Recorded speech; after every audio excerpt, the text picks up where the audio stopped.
Hello friends. మనకు తెలిసినట్టు సముద్రానికి ఒక చివర ఉంటుంది. భూమికి ఒక సరిహద్దు ఉంటుంది. కానీ విశ్వానికి అలాంటి చివర ఉంటది. అది అంతులేని స్థాయిలో విస్తరిస్తూనే ఉంటుంది. అంటే విశ్వానికి గోడ లేదా చివరాయి అనేది లేదు. మన కళ్ళతో లేదా టెలిస్కోప్‌లతో చూడగలిగే విశ్వానికి గోచర విశ్వం అంటే అబ్జర్వబుల్ యూనివర్స్ అంటారు. దీని వ్యాసం సుమారు 93 బిలియన్ లైట్ ఇయర్స్. ఇది మనం ఎక్కడ ఉన్నామన్న దానిపై ఆధారపడి ఉంటుంది. బిగ్ బ్యాంగ్ 13.8 బిలియన్ సంవత్సరాల క్రితం జరిగింది. అప్పటి నుంచి వెలువడిన కాంతి మాత్రమే మనకు చేరింది. దానికంటే దూరంగా ఉన్న ప్రాంతాల కాంతి ఇంకా మనకు చేరలేదు. అందుకే ఆ దిశలో అంచు అన్నట్టు అనిపిస్తోంది. విశ్వం అంచు అనేది ఒక సరిహద్దు గోడ కాదు.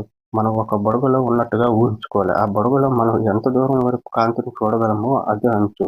మన దృష్టి కప్పుకున్నప్పటికీ ఆ అంచు దాటి కూడా గెలాక్సీ, నక్షత్రాలు, గ్రహాలు ఉండే అవకాశం ఉంది. మనం వాటిని చూడలేకపోవడం వల్ల మాత్రమే అవి లేవనుకోవడం తప్పు. విశ్వం కేవలం విస్తరిస్తుంది మాత్రమే కాదు, కాంతి వేగం కంటే ఎక్కువ వేగంతో విస్తరిస్తుంది. అందువల్ల కొన్ని గెలాక్సీలు ఎప్పటికీ మన దృష్టికి అందవు. ఎందుకంటే వాటి కాంతి మన దగ్గరికి చేరుకునేలోపు అవి మరింత దూరం వెళ్ళిపోతాయి. శాస్త్రవేత్తల ప్రకారం మనం చూడగలిగే విశ్వం కేవలం 4% మాత్రమే. మిగతా 96% డార్క్ మ్యాటర్ మరియు డార్క్ ఎనర్జీతో నిండి ఉంది. అవి కనిపించవు. కానీ వాటి ప్రభావం మాత్రం మనం గ్రహించగలుగుతున్నాం. ప్రతి క్షణం విశ్వం విస్తరిస్తున్నందున గోచర విశ్వం అంచు కూడా మారుతుంది. అంటే మనం నేడు చూస్తున్న ఆ అంచు లక్షల సంవత్సరాల తర్వాత అలాగే ఉండదు. అది ఎప్పటికప్పుడు కొత్త ప్రాంతాలను కప్పేస్తూ ఉంటుంది. కొంతమంది శాస్త్రవేత్తలు మల్టీవర్స్ సిద్ధాంతం అంటే మల్టీవర్స్ థియరీ ప్రతిపాదించారు. దాని ప్రకారం మన విశ్వం ఒకటే కాదు, అంచు అవతల మరో విశ్వం కూడా ఉండవచ్చు.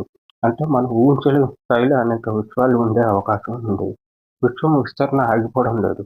కోట్ల సంవత్సరాల తర్వాత మనకు కనిపిస్తున్న చాలా గెలాక్సీలు కూడా కనబడకపోవచ్చు. అప్పుడు మన గోచర విశ్వం మరింత చిన్నదిగా అనిపించవచ్చు.